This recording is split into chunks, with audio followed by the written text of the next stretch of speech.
Zoroastrian weddings are a religious ceremony in Zoroastrianism in which two individuals, a man and a woman, are united. In Zoroastrianism, marriage within the community is encouraged and is greatly favored in religious texts. Prior to ceremony, age in the Avesta, manhood and womanhood are gained at the age of 15, when they would be ready for marriage. However, in India, the threshold for marriage is set by the Parsi Marriage and Divorce Act, 1936, which states the threshold at 21 for males and 18 for females. If either of the marrying parties are below the age given in the Act, the parents of the underage marrying party must sign on the marriage certificate to signify their approval. Arranged marriages. Traditionally, marriages are arranged by the parents with the consent of the children. In recent times, however, it is not uncommon for this system to be reversed, with the parents consulted about a decision made by the marrying parties. Ceremony. Ceremonies exist which are observed prior to the marriage. They will be most likely spread over several days. Ceremonies vary, and not all the rites described below may be observed in one wedding. Other customs may also be included. Prior to the marriage, a dravan, also known by the older name of Nampadvan, presents of silver coins are prepared by the ladies of both the bride and bridegroom's families in the homes of the marrying parties, each group going to the other's home. It is upon this betrothal that the bride takes the name of her husband, even if the marriage does not later occur. This betrothal is often performed quickly after a marriage is arranged. Madus Oro. Devo 2 lamps to lit, one in each of the homes of the marrying parties. Once again the ladies travel to the home of the other party and place a silver coin upon the lamp. It is at this occasion that formal gifts are exchanged. This includes the exchange of wedding rings. Adani, the third day before the wedding, is regarded as the day for gift exchanging. On this day the groom's family visits the bride's home to present her with all the gifts like clothes and jewelry.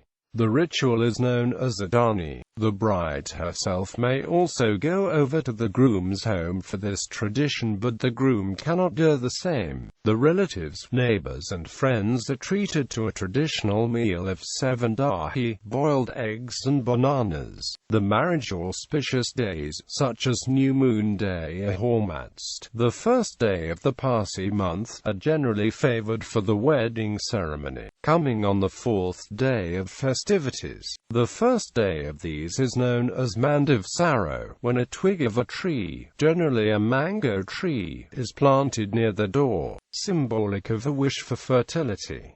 This is followed by 2 Varad Patra days when religious ceremonies in honor of the dead are performed, with the marriage ceremony occurring in the evening of the fourth day. The bride and bridegroom will have prior taken baths, known as Nan. The marriage must be performed in front of an assembly of witnesses. The Parsi Marriage and Divorce Act requires at least 2 witnesses as well as the priest. The ceremonial dress of the Parsis is the Jama Pikwar, of which the bride wears a white variety, with the bridegroom sporting the mark of a kunkin on his forehead. A few hours before the ceremony, a procession forms carrying gifts to the bridegroom's house, usually accompanied by music. It then turns to the house of the bride where, typically, the marriage occurs. The assembly, once seated, awaits the arrival of the groom, who is greeted at the door by the mother of the bride.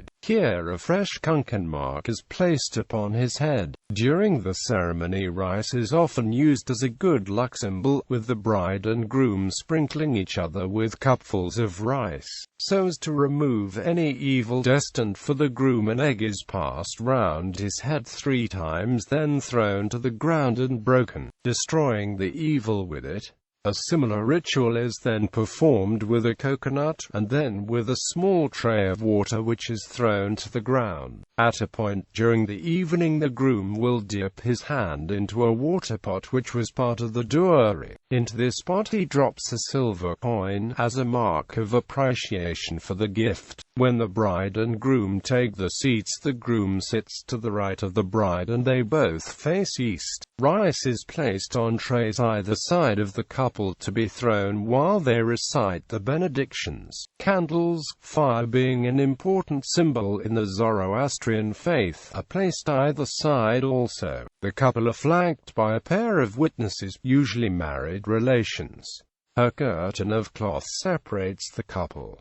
2 priests officiate. The couple are asked by the priests whether they consent to the marriage. He then joins the hands, a custom known as hadavero, hand fastening. The senior priest places the right hands of the couple into each other. Then a piece of cloth is passed round the chairs of both and tied together, enclosing them in a circle. The priest then fastens 7 times with raw twist the right hands, which are grasped by each other. The prayer of Yada Ahu Vario is recited throughout. The curtain is then dropped and the couple throw rice over each other. The first to do so is said to win. The senior priest then blesses the couple by saying, "May the Creator, the omniscient Lord, grant you a progeny of sons and grandsons, plenty of means to provide yourselves, heart-ravishing friendship, bodily strength, long life and an existence of 150 years."